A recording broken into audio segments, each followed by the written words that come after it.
¿Qué tal? Muy buen día. Mi nombre es José Pablo Castro, estudiante de medicina de tercer año, y este es el último video acerca de el sistema óseo. Vamos a hablar sobre el esqueleto apendicular, exactamente la parte del miembro inferior, la porción inferior del esqueleto apendicular. Nada más recalcar que esta parte de las diapositivas la hizo mi amigo Aldo López, que ya lo he dicho en otros videos, un amigo que me ayudó a dar esta asesoría en primer tiempo, bueno, por primera vez, y muchas gracias por dejarnos usar sus diapos. Ok, empezaremos hablando, recuerden que la porción inferior del esqueleto apendicular tiene dos partes en sí, el miembro inferior y también la cintura pélvica. La cintura pélvica está conformada por dos huesos coxales, pero estos dos huesos al nacer, están divididos en tres huesos que se van a terminar fusionando, que es el ilion, pubis, y el isquion. Las tres partes van a converger en el acetábulo, que es en la zona donde se va a insertar la cabeza del fémur. ¿Cuál es su función? Proporcionar las inserciones para los músculos de las extremidades inferiores y el sostén para la columna y los órganos abdominales inferiores. Ok, ahora sí, hablando sobre los huesos coxales, recordemos que nada más es una división, por así decirlo, porque es un único hueso coxal dividido entre tres: ilion, isquion y pubis. El ilion, como por así decirlo, el más importante, lo voy a poner tantitos. Bueno, ahí también les explico esto. Está compuesto por un ala superior y un cuerpo inferior. En el ala se encuentra la cresta ilíaca, que es importantísimo, que se va a dividir en la espina ilíaca antero superior y la antero inferior. No, también tenemos la parte posterior, que se encuentra en la espina ilíaca posterior, superior e inferior. Luego también tenemos que en la parte posterior se van a originar, bueno, van a estar las tres líneas glúteas: anterior, inferior y posterior. Luego tenemos el coxal isquion, que está conformado por el cuerpo superior y su rama inferior, que se van a fusionar con el pubis, y va a tener la tuberosidad isquiática, que es un sitio muy importante de origen e inserción de músculos. Luego también tenemos, para terminar, el pubis, que junto con la rama del isquion forman el foramen del obturador o el foramen obturador, y está la sínfisis del pubis en esta parte del hueso. Aquí tenemos una imagen del ilion, pubis e isquion. Y también tenemos que, bueno, me gustaría recalcar la parte del acetábulo, que es en donde se va a insertar la cabeza del fémur.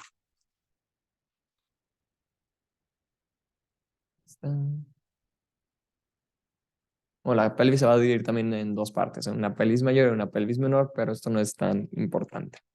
No tiene tanta importancia, pero esto sí. La diferencia entre una pelvis masculina y una pelvis femenina. ¿Cómo podemos diferenciar entre cada una de estas? La pelvis femenina tiene forma de óvalo y la pelvis masculina tiene forma redonda, forma de corazón, por así decirlo. Tiene un arco del pubis con mayor a 90 grados en las mujeres, pero menor a 90 grados en los hombres. Y lo más importante, tiene forma de corazón la de los hombres. Y el acetábulo en las mujeres es pequeño y en los hombres es grande. Pero más que nada la forma. Pubis con forma de corazón es pubis masculina, y pubis con forma ovalada es pubis femenina.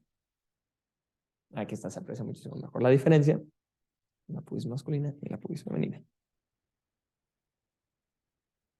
Ok, ahora sí, ya hablando de los huesos de la extremidad inferior, tenemos el más importante o el más grande, que es el fémur, que es exactamente el hueso más grande, más largo y más fuerte de todo el cuerpo.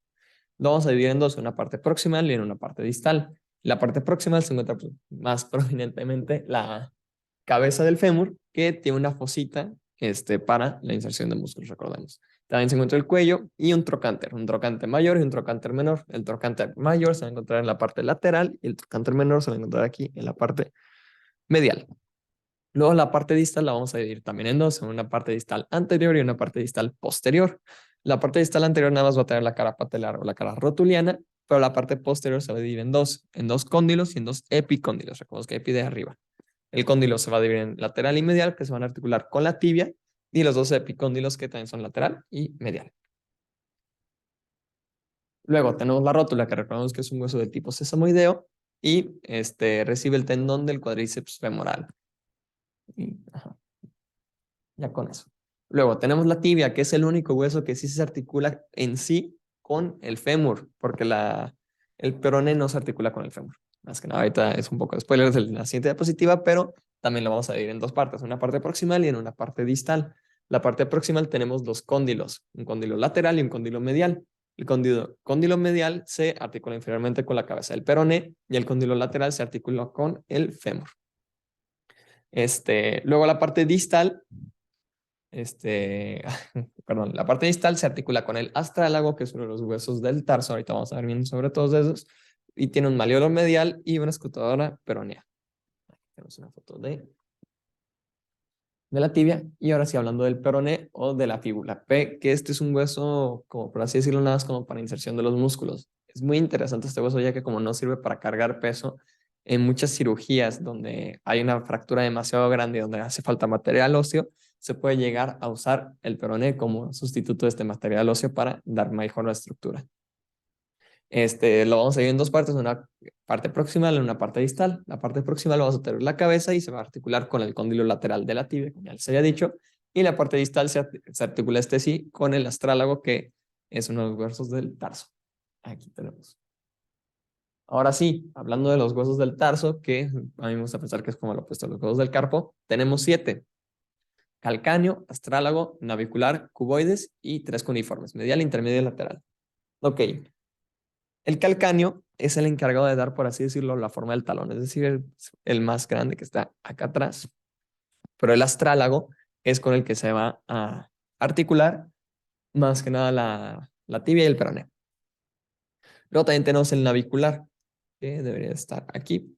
Que se articula con... Bueno, no lo pusimos bien, pero se articula con los 3 cuneiformes, con el cuboides junto con el astrálago. Lo tenemos ahora sí, el cuboides, que se encuentra de una parte más lateral, y los 3 cuneiformes, que ya se pueden imaginar: medial, intermedio, lateral. Y ya estos son los huesos del tarso. Aquí déjenme, me muevo la cámara para que puedan ver una pequeña mnemotecnia, a ver si les sirve. Acá ya nuestros 4 chamacos: C de calcáneo, A de astrálago, nuestros navicular. 4, nos queremos referir a 4 chamacos que empieza con C, con 4 Cs, cuboides, cuneiforme medial, intermedio y lateral. Y ya para terminar, tenemos los metatarsos, por las falanges, que los metatarsos, muy interesantes, aportan el 40% del peso, según la porción media de la planta del pie, y se cuentan de 1 al 5, de parte medial a la parte lateral, igual que en la mano. El primero es el del pulgar. Se articula con la articulación tarso-metatarsiana, es decir, se van a juntar los huesos del tarso con los del metatarso, y el tendón peroneo se inserta en el quinto metatarso. Esto lo voy a hablar más específico en los músculos de la extremidad inferior. Y vamos a tener 3 arcos: un longitudinal medial, un transverso y un longitudinal distal. Ahí se puede ver con las flechas.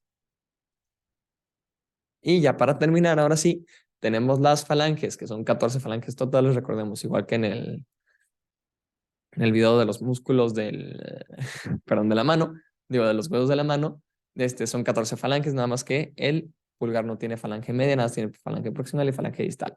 Todas se vienen con falange proximal, media, distal, menos el pulgar, como ya les acabo de comentar. Y también un punto importante es que el dedo gordo se le conoce como hallux, y si en algún momento llegan a leer hallux valgus, es el término médico de los juanetes.